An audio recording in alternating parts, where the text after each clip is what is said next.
avanzando de una vez. Ahorita espero que puedan arreglar el problema del micrófono, pero vamos a avanzar. Ya, hoy día vamos a revisar la parte de las glándulas anexas, la parte que va a lubricar, todo lo que ustedes han visto, estuvo discutido la semana pasada, toda la parte de los alimentos, todos los procesamientos, los alimentos que se afectan a nuestra boca, y los vamos a lubricar para que puedan esos alimentos transitar de una manera adecuada y también para el mantenimiento de los mismos tejidos que ustedes han visto la semana pasada, se va a dar gracias a estos tipos de glándulas. ¿Cuáles van a ser las principales? Van a ser las glándulas salivales, que ustedes ya han visto la semana pasada, y lo que vamos a ver hoy día que va a ser el hígado y el páncreas. Finalmente, la parte de vesícula biliar, la vesícula biliar no es una glándula, es un reservorio de uno de los productos que realiza el hígado, ¿no? Es la bilis, y será liberado de ese reservorio según las señales nerviosas que lo producen. Aquí está más o menos cuál será una función digestiva, ¿no? Nos van a ayudar las enzimas del páncreas, vamos a ver, nos va a ayudar a procesar los alimentos, lubricativa, la saliva va a ayudar a que esos alimentos estén humedecidos, ¿no? Protectora va a proteger los mismos tejidos.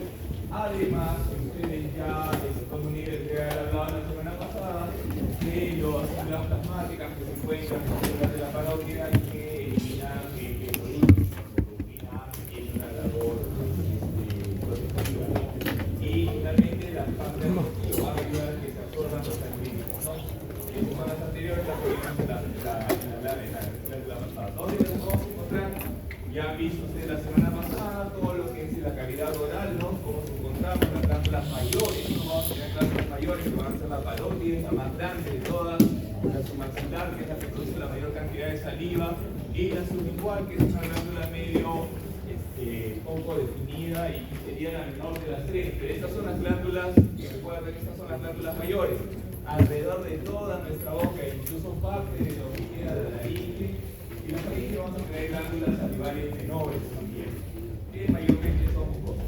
Y también vemos al hígado, ¿no? La glándula más grande del cuerpo, que vamos a ver ahorita a continuación, ¿no? Localizada en el hipocondrio derecho, y de una manera, en la figura de más abajo, la última glándula que vamos a ver que va a ser localizada en el retroperitoneum, que es la glándula del páncreas. Bien, vamos a ver al hígado. Es la glándula más grande del cuerpo. Vamos a tener una matriz extracelular que va a estar compuesta por fibras colágenas, sobre todo fibras colágenas 1, 3, 5, ¿no? Y fibras elásticas también. El parénquima, la mayor parte del tejido va a estar compuesto por unas células que tienen múltiples funciones. Una de las células más versátiles y más trabajadoras, digamos, de nuestro cuerpo, que son los hepatocitos. Y algo interesante es que, sobre todo, lo que vamos a tener alrededor del espacio perisinusoidal, que es el espacio de Erice, ¿no? Vamos a tener sobre todo grandes cantidades de fibras reticulares, y a nivel del espacio porta, que también lo vamos a revisar, que es una de las partes fundamentales de la arquitectura hepática, del tejido hepático, que es el espacio porta, y vamos a encontrar sobre todo colágeno tipo 1 en condiciones fisiológicas. Este es el hígado. Cuando nosotros vamos a ver al hígado histológicamente, cuando ustedes lo vean, quizás desde bajo aumento lo primero que nos va a llamar la atención es esta cavidad, este espacio en blanco que le está señalando la flecha amarilla. Esta va a ser la vena centrolobular. Centrolobular porque se encuentra histológicamente cuando desde los principios de la histología, cuando se vio al hígado, nosotros se lo dividió. Hay varias maneras de dividir al hígado. La que estamos viendo ahorita es la parte, digamos, lo que se llama el lobulillo clásico. Este lobulillo clásico, ustedes mismos cuando lleven sus prácticas van a ver que una de las estructuras más distinguibles es este espacio. No es un espacio dilatado, no es una vena que se encuentra en el centro. En la periferia, justo donde ahí tenemos esa flecha verde indicando todos los vértices, vamos a encontrar lo que son los espacios porta que vamos a ver posteriormente. Quiero volver a la anterior figura. ¿Por qué? Porque ¿qué es lo que vamos a ver? ¿Cuál va a ser la visión que nosotros vamos a tener? Vamos a tener que en el hígado vamos a tener los espacios porta, no las venas centrolobulares, que aquí, como les digo, está señalado por esa flecha amarilla. Y de ahí, la imagen que nosotros tenemos es que desde esta vena centrolobular se van a ir irradiando cordones, ¿no? Cordones de células hacia la periferia, ¿no? Tomando como centro esta parte y viendo cómo van a ir irradiando, ¿no? Como que la vena centrolobular fue el centro del sol y de ahí salen todos los rayos que son los tabiques constituidos por los hepatocitos. Quiero que vean ahorita esto, ¿no? Porque es esta imagen, ¿no? Vena centrolobular, tabiques, ¿no? Que son, ya los ven, eosinofílicos y que van irradiando. En los vértices, como les dije, acá y en cada uno, lo ideal es que ustedes vean, sobre todo la figura que está viendo ahí con la señal, que es un espacio porta, digamos, bien cortado. Este también sería un espacio porta, pero por cuestiones de corte está cortado de una manera más longitudinal. Vean ustedes que no es que sea algo totalmente sólido, sino que entre estos tabiques de estos cordones de hepatocitos, ya nosotros vamos a encontrar unos espacios, que son los sinusoides, que son vitales para el normal funcionamiento del tejido hepático. Tenemos que considerar también, ¿no?, que lo que estamos viendo es una figura en dos dimensiones. Esto no es un cordón que quizá nosotros pensaríamos que es solamente una fila de células una tras otra, sino son tabiques, ¿no? Si nosotros cortáramos esto, y en sus libros de texto está que vemos como si nosotros colocáramos varios tabiques y esos tabiques los viéramos desde arriba y esos van a ser los cordones de los hepatocitos. Entonces, la figura que estamos viendo, como les digo, es de un lobulillo hepático clásico, ¿no? El lobulillo hepático, ¿no? El lobulillo hepático clásico ha sido la estructura, digamos, clásica que se ha buscado ver como la unidad estructural y funcional, ¿no? Vimos anteriormente, cuando hablamos de tiroides hace unas semanas, que el folículo tiroideo era la unidad funcional y estructural de la tiroides. Aquí, en esta vez, es la unidad estructural y funcional, con cierta advertencia tal vez que vamos a ver en la parte ya con lo que se ha ido viendo en los últimos años respecto a la parte funcional. Entonces, ¿qué es lo que vamos a ver? Esos cordones. ¿Qué van a hacer estos hepatocitos que van uno detrás de otro anastomosados, no están juntos? Vamos a ver cómo son esos tipos de uniones, ¿no? Van a estar lateralmente, van a estar limitados, ¿no?, por los sinusoides, por esos espacios, que los sinusoides son unos vasos, ¿no?, unos tipos de capilares, ¿no? Y vamos a ver que ya hablamos que en el centro está la vena central, ¿no?, de este lobulillo clásico, y vamos a ver que hay tres interpretaciones conceptuales, o sea, tres formas como se ha visto dividir el hígado. La primera sería la que nosotros hemos visto, ¿no? El lobulillo clásico, ¿no? A cada lado, esto sería las tres partes de un espacio porta, ¿no? Vemos a los vértices, los espacios porta, y en el centro la vena centrolobular, ¿no? ¿Qué es lo que vemos? Vemos que directamente todo va a confluir en la vena centrolobular, porque hasta cierto punto el flujo de sangre se va a dar desde el espacio porta hacia la vena centrolobular. ¿Ya? Por otro lado, es algo que tiene más bien que ver con lo que es la secreción de bilis. La secreción de bilis se va a ir acumulando desde los hepatocitos que están localizados más cerca en el espacio pericentrolobular, ya, que es los hepatocitos que están al lado de ahí, y va a ir dirigiéndose hacia el conducto hepático, que es una de las partes del espacio porta. Entonces, si vemos desde el punto de vista del drenaje de bilis, que es una de las principales producciones del hígado, entonces vamos a tener esta estructura más bien triangular, que es el espacio porta, el lóbulo portal, disculpen. Y finalmente, la figura que ustedes van a ver, esa figura romboidal, esa figura que va a centrarse más bien, que digamos que los vértices principales van a estar a nivel de los puntos de reparo principales, van a estar a nivel de los espacios porta hacia la vena centrolobular, va a ser la estructura que vamos a ver que es funcionalmente para el estudio del hígado histológicamente es el acino portal, que digamos que funcionalmente es la estructura quizás la más adecuada para ver al hígado de una manera funcional. Por eso les dije que la parte de unidad funcional, quizás una unidad funcional más adecuada, más que el lobulillo clásico, sería lo que vamos a ver posteriormente, que es el acino hepático. El hepatocito va a ser una unidad que va a ser, ¿no?, una célula, como les dije, que es muy versátil. Va a cumplir muchas funciones, exocrinas y endocrinas. Las funciones exocrinas vamos a tener que, va a producir bilis, ¿no?, para la digestión, va a producir las proteínas que van a circular por nuestra sangre y que van a cumplir funciones. ¿Como qué? Funciones inmunológicas, como las proteínas del complemento, que ustedes ya lo verán, que es una parte fundamental de lo que es la inmunidad innata. También las proteínas de nuestra coagulación, lo que permite que nuestra sangre no nos desangremos, estarán producidas por el hígado. Otra parte, todos los medicamentos que vamos a tomar, ustedes cuando vayan a farmacología y tengan que ver cómo estos hepatocitos, que sobre todo los que entran por vía oral, van a tener un primer paso y un segundo paso. ¿Quién tiene las enzimas para procesar esos medicamentos o esos tóxicos que van a entrar a nuestro cuerpo? El hígado. Y luego vamos a tener que también va a cumplir una función endocrina, porque parte de los factores de crecimiento o de transcripción que hay en nuestro cuerpo están producidos por estas células que vamos a ver a continuación. Vamos a ver acá también, hay algunos asuntos de denominación entre los textos de histología. Vamos a ver que generalmente ustedes ven que las células que han visto en el epitelio tienen 2 dominios o tienen 3 dominios. ¿Cuáles serían los dominios de una célula epitelial?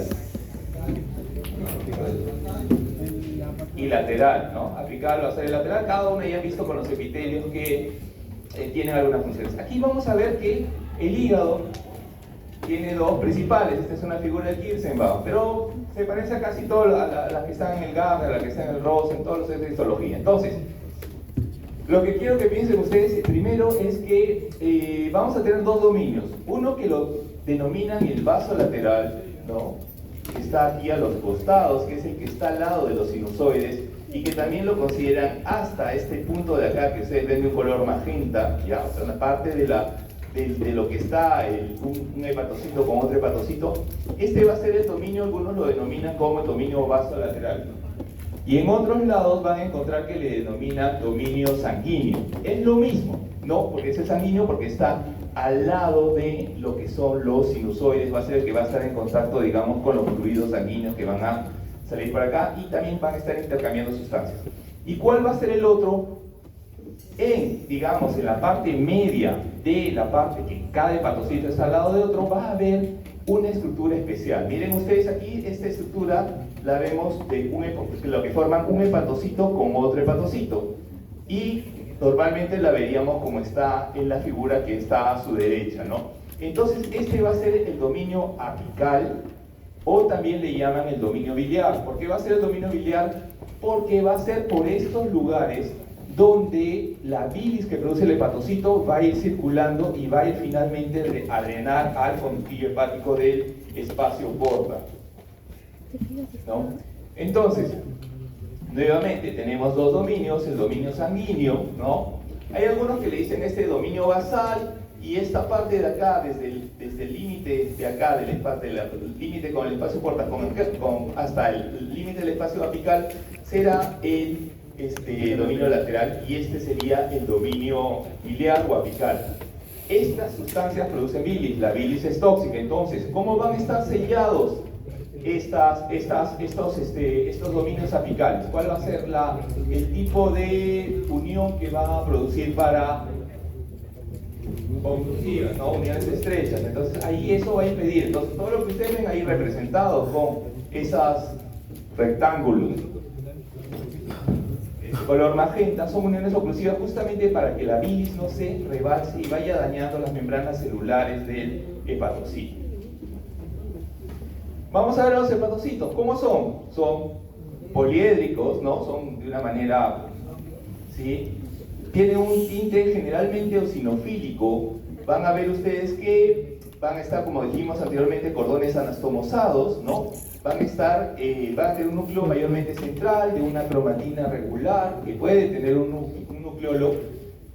Y algo que se ve en pocas células, ¿no?, es que los hepatocitos, quizás, y de ahí venga esa gran capacidad regenerativa, ¿no? Es una parte de la mitología, la capacidad de Titus y la capacidad de Prometeo de regenerar el hígado, ¿ya? Es que tienen una ploidía mayor.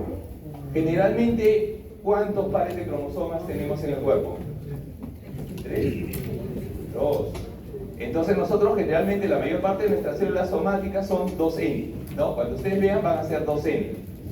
El hepatocito puede tener 4N, 8N, 16N. Ya es una célula que va a poder ser poliploide. E incluso ustedes pueden ver que en casos de regeneración, incluso podríamos tener hepatocitos con 2 núcleos. Y en caso de regeneración, estos cordones generalmente de hepatocitos son solamente de una columna, pero hay veces que en niños o en personas adultas en estados de regeneración vamos a poder tener hasta 2 columnas. Otra cosa interesante de los hepatocitos es que los hepatocitos producen bilis, por lo cual vamos a poder tener un pigmento intracelular. Ya cuando hablen de ustedes de pigmentos en el primer capítulo de patología de aquí a unos semestres, ya van a poder ver ustedes que algunas células pueden tener aquí como un tinte medio marrón, ¿no? Medio dorado. Esa es la bilis, ¿no? Que en estados de, digamos, que hay dificultad de que pase la bilis, puede aumentar y ya puede llevar el nombre de colestasis. Pero en el momento, encontrar un poco de pigmento biliar ahí, no hay problema. ¿Qué otra cosa más podemos ver para irnos adelantando? Aquí en esta foto del hígado, primero vemos los cordones de hepatocitos, ¿no? Mayormente unas columnas, cordones de una sola célula, vemos el pigmento que ya hablemos, y podemos encontrar los sinusoides. Estos espacios blancos que nosotros vemos entre los cordones de hepatocitos son los sinusoides, ¿no? Ahí podemos ver con esa flecha roja que nos indican los glóbulos rojos, que nos demuestran que por ahí está circulando sangre, ¿no?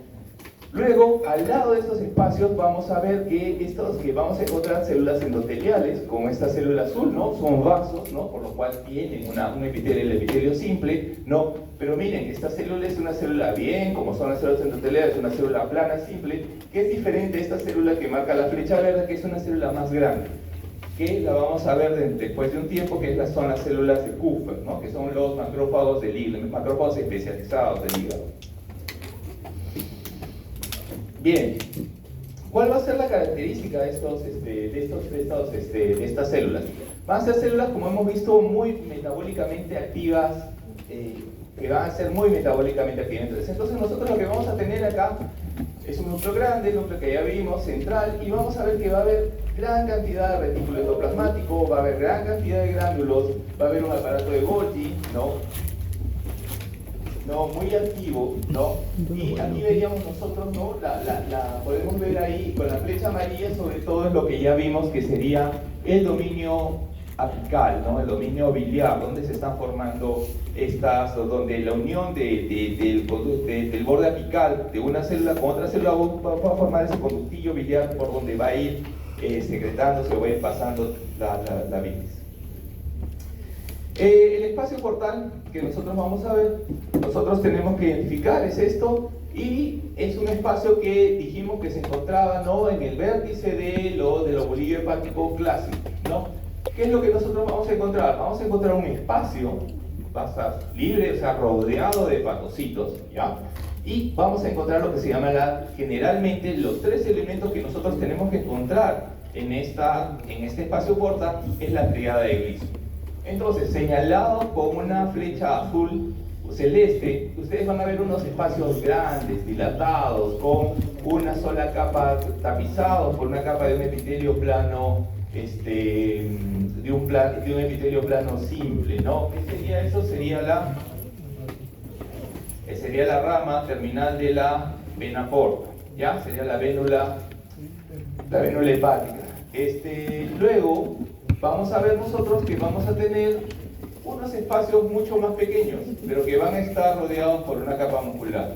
Esta va a ser la arteriola del espacio porta, que va a estar constituida porque va a ser una rama terminal de la arteria hepática. Y finalmente, miren, ahí tenemos, en la parte superior tenemos un espacio dilatado, grande, lleno de sangre, tapizado por un epitelio simple plano. Posteriormente tenemos un espacio más pequeño, que va a ser un espacio que también va a estar tapizado por un epitelio plano, pero va a tener una delgada capa muscular, ¿no? Con una arteriola. Y finalmente, el otro elemento, el último elemento de la tríada de Gleason, va a ser este epitelio cúbico simple. Aquí va a ser todo lo que nosotros vimos de la unión de los bordes apicales, donde va fluyendo la bilis, van a confluir acá. que este va a ser el conductillo hepático. Este conductillo, aquí se va a almacenar la bilis, se va a ir juntando la bilis y va a ir siendo llevada por las vías hepáticas hasta finalmente desembocar en el colédoco, ¿no? Esos son los tres elementos principales: vénula, arteriola y conducto hepático. ¿Son los únicos? No, también podemos tener nervios, también podemos tener linfáticos, ¿ya? Lo que no...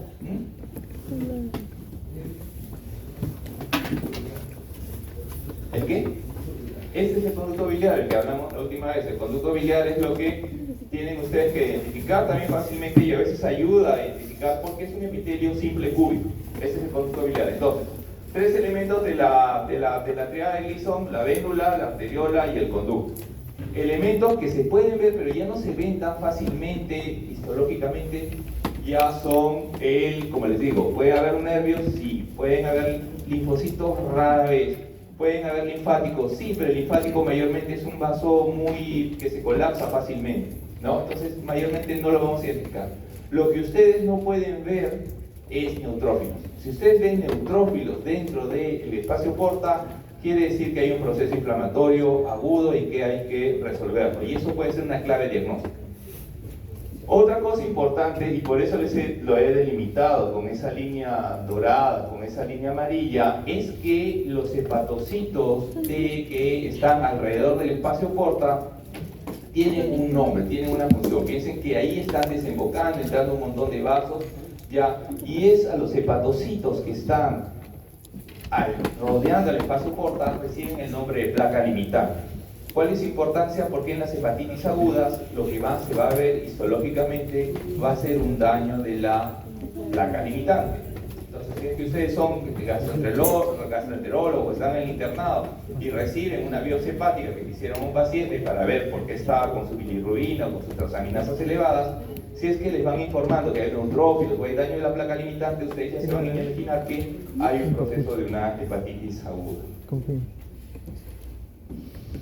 Los sinusoides, vamos a ver ahora los sinusoides. Los sinusoides son importantes porque son los vasos que están al lado de cada hepatocito, ¿ya? Ustedes pueden ver ahí, ¿no? Con la parte superior, ahí tienen con letras blancas la parte que es HC, que es la célula hepática, ¿no? Y miren ustedes, este es el espacio por donde fluye la sangre, ¿no? Estas placas que están señalando. ¿Qué es lo que les llama la atención ahí? Que tienen esos vasos, es un epitelio, esos vasos están tapizados por un flujo de intercambio de sustancias.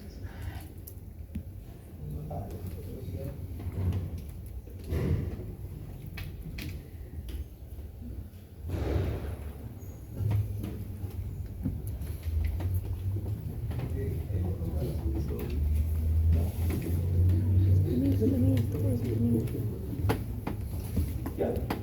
¿Qué es lo que vamos a ver? Nosotros vemos como que fueran unas coladeras, ¿no? Vemos nosotros que hay un montón de poros, ¿no? Que están acá, ¿no? Que están formando como placas donde hay estos poros. Estos poros son las cribas de este tipo de endotelio especial, ¿no? De estos capilares, que son los capilares, como dice su nombre, sinusoidales. Ya lo vieron ustedes, seguramente en la clase de endotelio, que estos capilares sinusoidales tienen poros para que haya un especial intercambio de sustancias entre el hígado, ¿no? Entre el hepatocito. Incluso ustedes pueden ver que debajo de esta parte que dice HC, de la célula hepática, vemos que hay como unas vellosidades. O sea, no es que el borde del hepatocito sea, el borde del dominio vasolateral sea cortado, ¿no? Sino que tiene vellosidades, que esto va a aumentar la capacidad de absorber y de secretar sustancias. ¿Cuál es la función del hepatocito? Facilitar el intercambio de sustancias entre lo que sería el espacio perisinusoidal, que ahí está como SD, y bueno, no, este no sirve para eso. El SD, o sea, el espacio sinusoidal, pero a la vez va a impedir que, sobre todo, que entren glóbulos rojos. O sea, los glóbulos rojos, si encontramos glóbulos rojos, van a estar en ese espacio, mientras que en el SD, o sea, en el espacio de Dice o en el espacio perisinusoidal, va a estar lleno solamente de linfa. ¿ya? Entonces vean ustedes, son estos tipos de capilares, ya por la clase de endotelio ya saben cuál es la diferencia entre un sinusoidal y un capilar, que ya los vimos dentro de lo que eran el tejido endocrino, que eran capilares. ¿Qué tipo de capilares eran los de las células endocrinas, del tejido endocrino? ¿Ah? Fenestrados. Entonces hay una diferencia entre capilares fenestrados, ¿no? Y los capilares sinusoidales. En el hígado estamos viendo sobre todo los capilares sinusoidales. Bien. ¿Por qué es importante? Finalmente les hablamos del asino hepático, ¿no? ¿Por qué es importante? Porque nosotros vamos a ver que, piensen ustedes, este es el lado del asino hepático, ¿ya? Aquí vemos la triada, vemos la arteriola, vemos la vénula y vemos el conducto biliar. La sangre, no es que la arteria va a ir por un lado y la vena va a ir por otro lado, sino tanto el flujo venoso que llega por la vénula como el flujo de la arteria se van a mezclar. Y todas las sustancias que hayan llegado por el sistema porto, o sea, todas las sustancias de nuestro tubo digestivo, y todas las que vengan por la arteria van a comenzar a ser evaluadas y va a haber un intercambio de sustancias con los hepatocitos. Sin embargo, si es que nosotros tenemos aquí, ¿dónde habrá más oxígeno? No, en la arteriola va a haber, pero ¿qué células van a tener una mayor oxigenación? ¿Ah? Las que están cerca del espacio porta o las que están cerca de la vénula central. ¿Ah? Las que van a estar cerca del espacio porta, porque aquí está llegando la sangre arterial llena de oxígeno y este está drenando. Fíjense, mientras más va avanzando esto, menos oxígeno hay, porque aquí ya va a llegar sangre venosa, ¿no? Entonces, estas células estarán mucho mejor oxigenadas que estas. Por lo tanto, el metabolismo de estas células será distinto al metabolismo de estas células, ¿ya? ¿De dónde va a circular la sangre en el hígado? Va a circular desde el espacio porta hacia la vena central. Lo mismo les dije. ¿Y de dónde va a circular la bilis? Les dije que la bilis va a tener una circulación distinta. ¿Cuál es la función? ¿Cuál es? ¿Por qué les digo que el hepatocito? ¿Por qué? Porque van a tener, como les muestra en esta figura, distintas funciones, ¿ya? Y distinto metabolismo. Las células que van a estar periportales alrededor del espacio portal no van a necesitar oxígeno. Entonces, ¿cuál va a ser su medio de producir energía? Formar glucógeno. ¿Ya? Luego van a poder tener mayores nutrientes, mayor oxígeno y van a poder realizar la transformación de los tejidos, de las grasas en energía, la beta-oxidación. Mientras que estas células de acá, las pericentrales, no van a tener casi oxígeno, entonces para producir energía van a tener que recurrir a la glicólisis, ¿ya? Y van a estar encargadas y va a haber otra vía metabólica que va a ser la vía de la beta-catenina. Cuando hay una hepatitis autoinmune, ¿quiénes van a sufrir primero? ¿Dónde van a llegar primero las células inflamatorias y los tóxicos? A la zona 1. Cada una de estas zonas va a llevar un nombre. La zona periportal, las que están al lado de la zona del espacio porta, se llama espacio periportal o zona 1.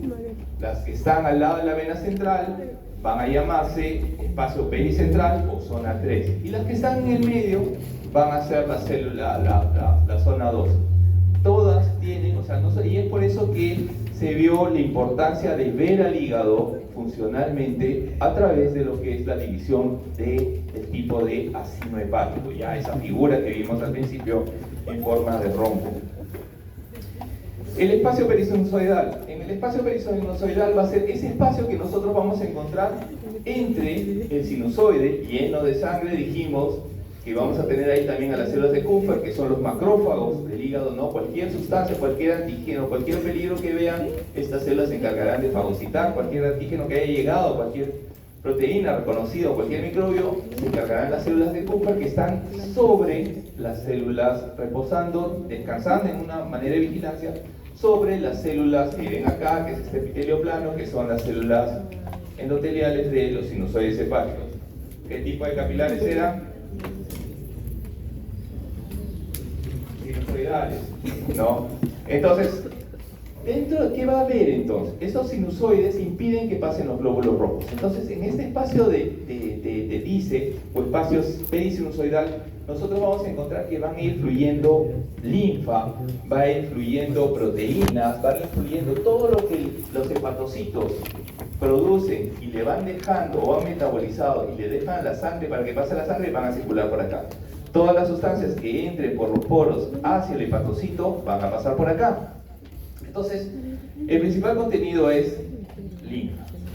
Luego vamos a encontrar unas células especiales. Son unas células que idealmente van a estar en reposo, que son, o sea, van a ser unas células más bien que van a tener una forma como las que estamos viendo arriba, en el espacio perisinusoidal superior. O sea, va a ser una forma medio redondeada. Estas células son células que deben ser de las células que más nombres tienen, ¿no? Si son células que están en el espacio perisinusoidal, digamos que el nombre más adecuado sería células perisinusoidales. Pero también tienen un epónimo, se llaman células de Ito, ¿no? También se llaman, cuando se activan, tienen esta forma, por lo cual también les llaman células esteladas, células estrelladas, dependiendo de quién las haya traducido, ¿ya? Y también, como acumulan dentro de su citoplasma, tienen vitamina A y tenían gotas de lípido, los llamaron también lipocitos, ¿ya? Pero para fines prácticos serían las células perisinusoidales, o digamos ya, alargándolo un poco, llevaríamos al epónimo de células de Ito. O células estrelladas, como les digo, es la misma célula. Ya el nombre de lipocitos sí ya está casi descontinuado. ¿Cuál es la importancia de estas células? Estas células de Ito generalmente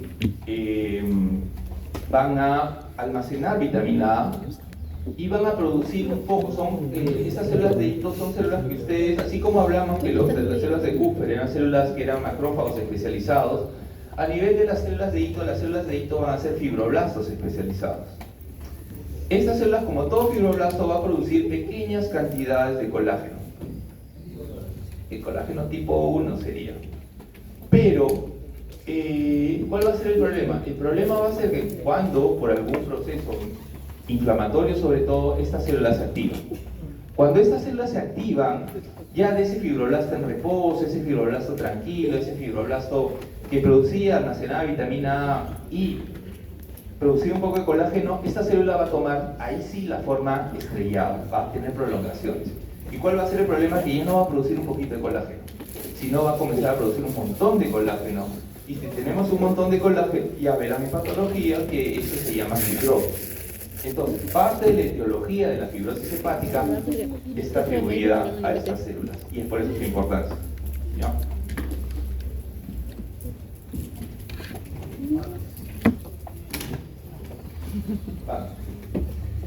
El páncreas se parece bastante a lo que han visto ustedes cuando han visto glándulas salivales. Entonces, ¿cuál va a ser su estructura? Va a ser una glándula tubuloacinar compleja, una glándula tubuloacinar ramificada. Estructuralmente se parece un montón, sobre todo a las glándulas mayores que han visto, sobre todo a la estructura de las glándulas parótidas de la glándula submaxilar. Sin embargo, hay dos diferencias. Estas células, ¿cuáles eran las células más periféricas que ustedes veían en un acino de una glándula salival? Células miopiteliales, porque necesitaban que hasta cierto punto se contraiga eso para que la saliva salga. Los acinos pancreáticos no tienen células miopiteliales. Veíamos nosotros que comenzaban acá. El primer conducto que salía del adenómero en las glándulas salivales era los conductos intercalados. ¿Cuál es el siguiente conducto? ¿Ah? Después del intercalar, ¿cuál viene? El estriado, ¿no? Estas células no tienen conductos estriados. Directamente pasan del conducto intercalado al conducto intralobulillar.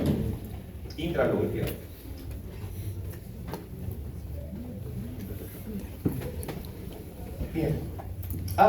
Finalmente nosotros vamos a ver que estas van a estar, ahí es un poco, hay una parte un poco, no controversial, sino una parte que hay una, digamos, no se define finalmente, no se ponen de acuerdo los autores si es que el páncreas tiene una cápsula verdadera o tiene una pseudocápsula. Lo real es que con este conjunto de células, el páncreas va a ser dividido en unas estructuras que se llaman lobulillos por una estructura que es por un tejido conectivo laxo. ¿Qué es lo que permite que estos conductillos, que estas estructuras tubulocinares estén rodeadas de un conducto laxo? Lo que permiten es que este páncreas pueda modificarse fácilmente ante los movimientos o ante los cambios de las estructuras que lo rodean. ¿Qué está cerca? Está cerca del estómago. El estómago se llena cada rato y se vacía. Entonces, si es que fuera rígida una cápsula, probablemente, si es que fuera una estructura rígida, si el estómago se expandiría, mayormente aumentaría la presión dentro de esa estructura encapsulada que estaría dentro de todas maneras una estructura rígida.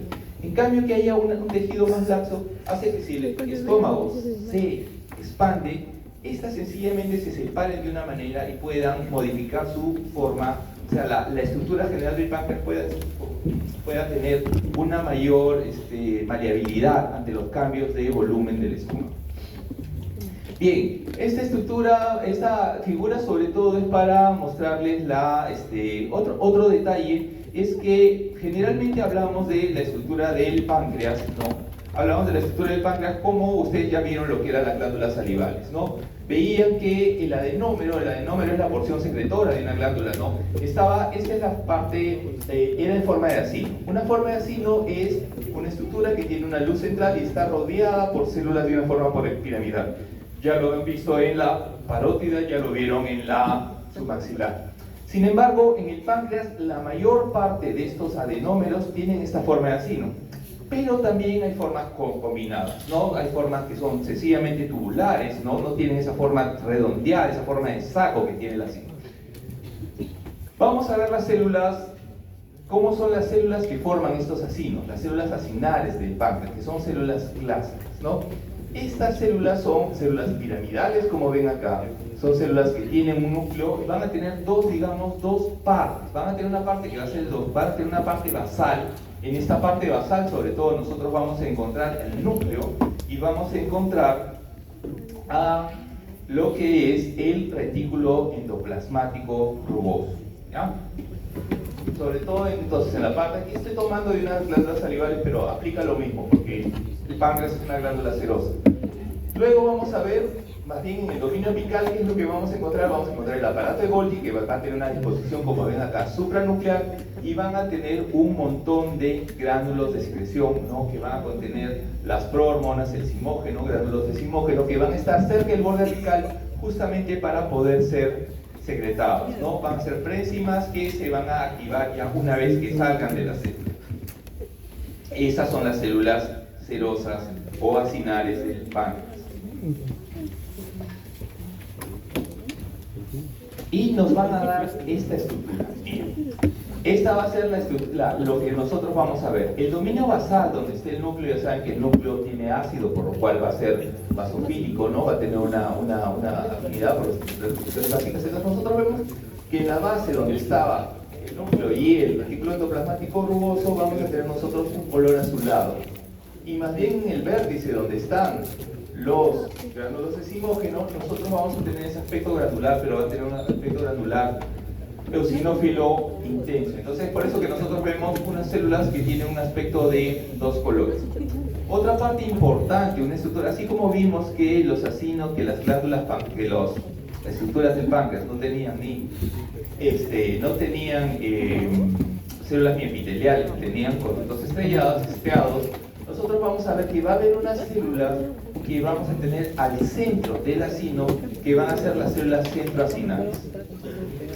Estas células centroacinales, sobre todo quería mostrarles ahí con la flecha que está en la figura, en este recuadro superior izquierdo, o también las podemos ver, son células del conducto intercalado que se han metido dentro del acino, ¿no? Ahí podemos verla con esos puntos. Estas serían las células acinales, ¿no? Aquí vemos el conducto intercalado, ¿no? Y digamos que la célula centroacinar es una célula del conducto intercalado que se ha metido dentro del acino, pero histológicamente las vamos a ver como células mucho más claras que lo que son las células del acino, y estas son las células centroacinales. ¿Cuál es la función de las células centroacinales? Va a ser la misma función que el conducto intercalado. ¿Cuál es la función del conducto intercalado? El páncreas va a tener, el páncreas exocrino, que es el que estamos viendo ahorita, va a tener sobre todo dos funciones. Una va a ser producir las enzimas, que las estamos viendo acá, ¿no? Producen enzimas, se dice que son aproximadamente 20 enzimas que se van a producir ahí. Cada célula puede producir, se dice, uno o dos tipos de enzimas. Vamos a tener distintos tipos de enzimas, ¿ya? ¿Pero qué más produce?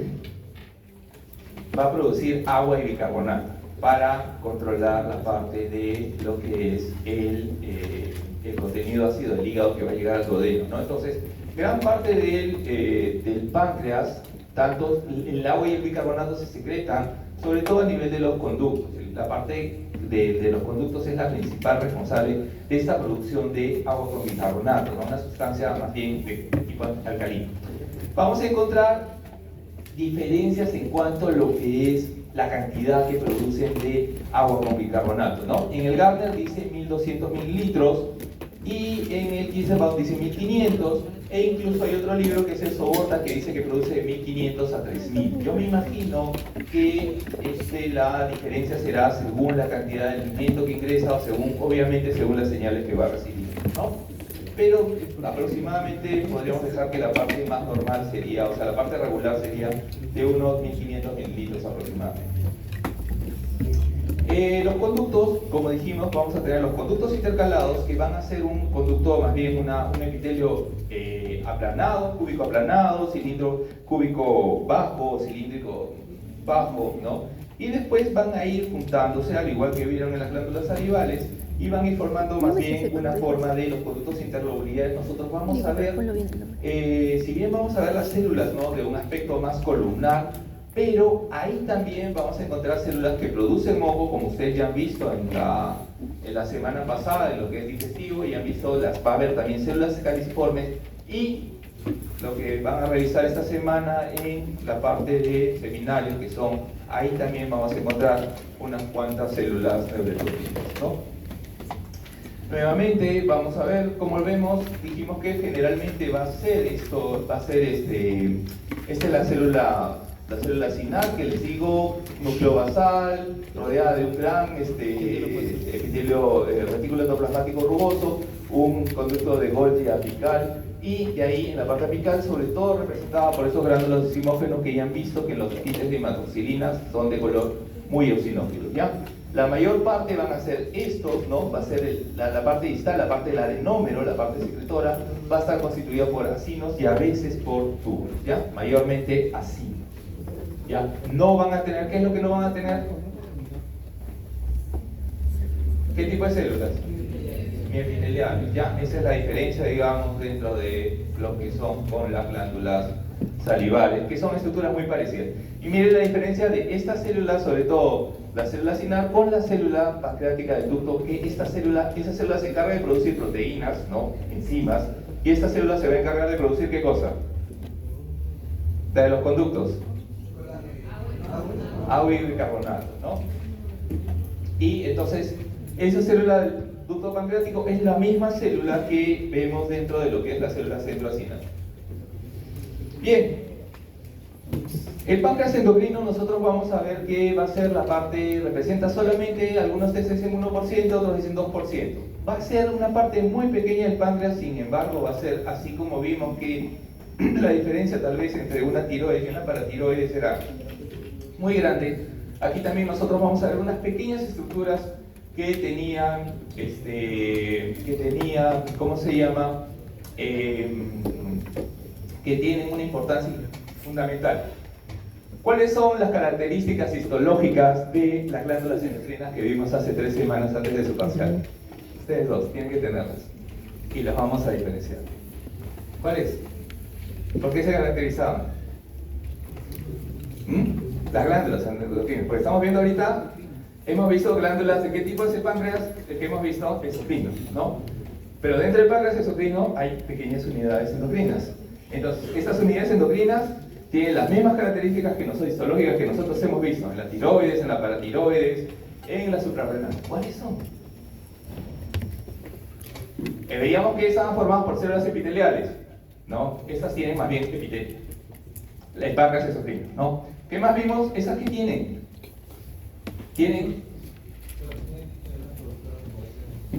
Pero tienen ductos.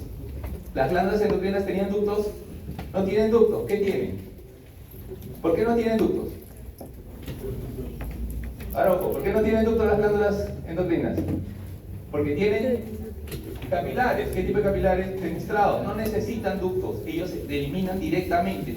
El páncreas, hemos visto, exocrino produce, las glándulas salivales han visto, producen y necesitan todo un conducto complejo de ductos para llegar al destino.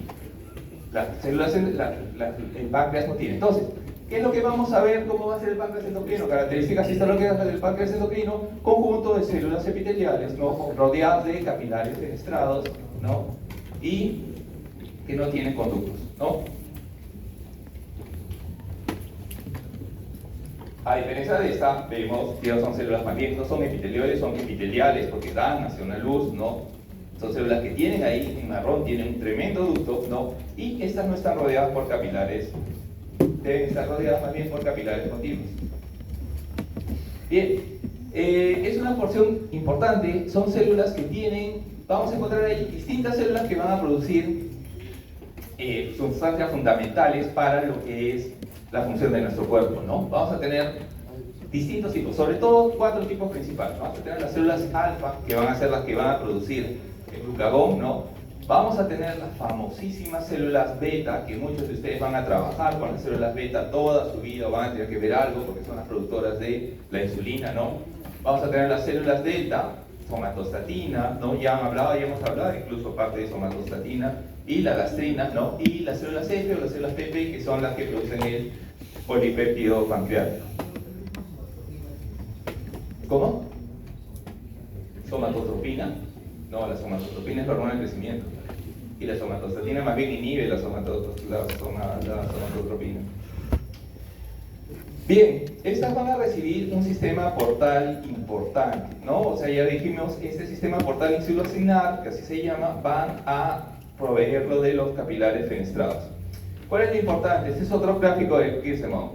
Generalmente nosotros estamos viendo dos estructuras muy distintas. Estamos viendo acá, ¿no? Aquí está el sistema portal del páncreas insulocinar del páncreas, y aquí estamos viendo los acinos del páncreas exocrino.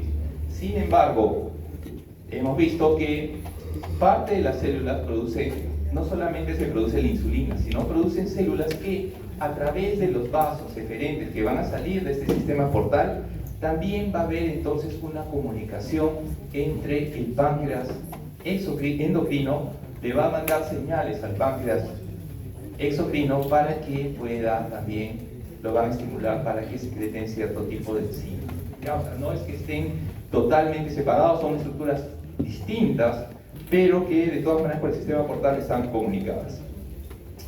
Esta figura es para ver. En hematoxilinosina nosotros generalmente no vamos a ver, va a ser unas islas, ya dijimos 2%, es lo que está señalado, la parte más clara. Vemos arriba la figura del páncreas normal, ¿no?, del lobulillo pancreático, y vemos que hay como una parte clara ahí. Esa parte es la del páncreas endocrino. Histológicamente podemos hacerle un montón de colores, ¿ya? Aquí podemos ver los capilares, podemos ver los grupos de células epitelioides rodeados por los capilares fenestrados, pero nosotros, por hematoxilinosina o por las tinciones comunes, no los vamos a distinguir dónde, qué células son alfa, qué células son beta, qué células son delta, qué células son células C, ¿no? ¿Cómo las vamos a distinguir? Las vamos a distinguir con inmunistoquímica. Entonces, en esta figura que ustedes tienen, Kirschbaum nos demuestra que no, las células alfa, las que secretan glucagón, miren, tienen una disposición periférica. Las células F, que son las células beta, que son las que producen la insulina, tienen una disposición más bien central. Y las células F, las que producen el polipéptido pancreático, y las mismas células, ¿no?, delta, que son células muy angulares. Como vemos entonces, estas son técnicas de inmunistoquímica, que son técnicas ya que utilizan anticuerpos para detectar, ¿no? Pero generalmente, histológicamente, no las vamos a, o sea, con tintes normales, con tintes comunes y corrientes, no vamos a distinguir este tipo de cuáles son alfa, cuáles son beta, pero la inmunistoquímica nos ha logrado hacer que podamos ver distintos tipos de localizaciones. Vamos a lo último, la vesícula biliar. Hablamos que la vesícula biliar es un reservorio, ¿no? Su función va a ser sobre todo almacenar la bilis que produce el hígado, que ya vimos que iba a salir por el conjunto de conductivos hepáticos, llega a la vesícula biliar. La vesícula biliar va a encargarse de guardar la bilis, a la vez que la guarda la concentra y cuando sea necesario, haya una digestión de alta cantidad de grasas, podrá contraerse y eliminarla. ¿Cuál es la diferencia? ¿Cuántas capas vieron ustedes la semana pasada que tenía el tubo digestivo? 4. Acá falta una. ¿Cuál va a ser? La submucosa. Entonces, una de las grandes, no es parte del tubo, es parte del tubo digestivo, pero un anexo. Entonces, una de las grandes diferencias que tiene la vesícula biliar con lo que es el tubo digestivo es que carece de submucosa. Las otras capas caras sí las tiene. Entonces tendrá la mucosa, ¿no?, que está al lado de la luz, que es un epitelio columnar simple. Debajo estará su lámina propia y de ahí directamente vendrá la capa muscular, ¿ya? Y finalmente, dependiendo de qué lado, si es que está pegada a la cara hepática o es la cara libre, será una adventicia o una serosa. La cara libre, ¿qué será? Jimeno Oruro. ¿Qué es? ¿Adventicia?